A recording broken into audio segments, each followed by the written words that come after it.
Hi, my name's Clay Christensen. I'm a professor at the Harvard Business School.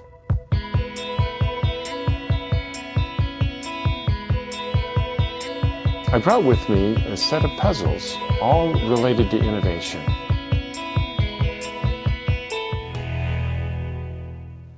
We decided that the way we teach marketing is at the core of what makes motivation difficult to achieve. The most helpful way we've thought of it so far is that we actually hire products to do things for us. And understanding what job we have to do in our lives for which we would hire a product is really the key to cracking this problem of motivating customers to buy what we're offering. So I wanted just to tell you a story about a project we did for one of the big fast food restaurants. They were trying to goose up the sales of their milkshakes. They had just studied this problem up the gazoo. They brought in customers who fit the profile of the quintessential milkshake consumer. And they'd give them samples and ask, could you tell us how we can improve our milkshakes so you'd buy more of them? Do you want it chocolatey or cheaper, chunky or chewier? They get very clear feedback. They would then improve the milkshake on those dimensions, and it had no impact on sales or profits whatsoever. So one of our colleagues went in with a different question on his mind, and that was, I wonder what job arises in people's lives that cause them to come to this restaurant to hire a milkshake. So we stood in a restaurant for 18 hours one day and just took very careful data. What time did they buy these milkshakes? What were they wearing? Were they alone? Did they buy other food with it? Did they eat it in the restaurant or drive off with it? It turned out that nearly half of the milkshakes were sold before 8 o'clock in the morning. The people who bought them were always alone. It was the only thing they bought, and they all got in the car and drove off with it. So to figure out what job they were trying to hire it to do, we came back the next day and stood outside the restaurant so we could confront these folks as they left, milkshake in hand. And in language that they could understand, we essentially asked, excuse me please, but I got to sort this puzzle out. What job were you trying to do for yourself that caused you to come here and hire that milkshake?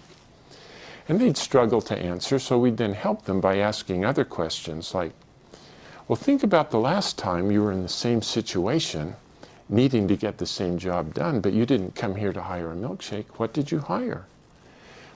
And then as we put all of their answers together, it became clear that they all had the same job to do in the morning, and that is they had a long and boring drive to work.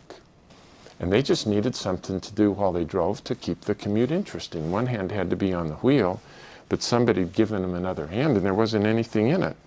And they just needed something to do while they drove. They weren't hungry yet, but they knew they'd be hungry by 10 o'clock, so they also wanted something that would just pull down there and stay for their morning. Good question. What do I hire when I do this job? You know, I've never framed the question that way before, but last Friday I hired a banana to do the job. Take my word for it, never hire bananas. They're gone in 3 minutes, you're hungry by 7:30. If you promise not to tell my wife, I probably hire donuts twice a week, but they don't do it well either. They're gone fast, they crumb all over my clothes, they get my fingers gooey. Sometimes I hire bagels, but as you know, they're so dry and tasteless. Then I have to steer the car with my knees while I'm putting jam on them, and then if the phone rings, we got a crisis. I remember I hired a Snickers bar once, but I felt so guilty I've never hired Snickers again. Let me tell you, when I come here and hire this milkshake, it is so viscous that it easily takes me 20 minutes to suck it up that thin little straw. Who cares what the ingredients are? I don't. All I know is I'm full all morning and it fits right here in my cup holder. Well, it turns out that the milkshake does the job better than any of the competitors, which in the customers' minds are not Burger King milkshakes, but it's bananas, donuts, bagels, Snickers bars, coffee, and so on. But I hope you can see how, if you understand the job, how to improve the product becomes just obvious.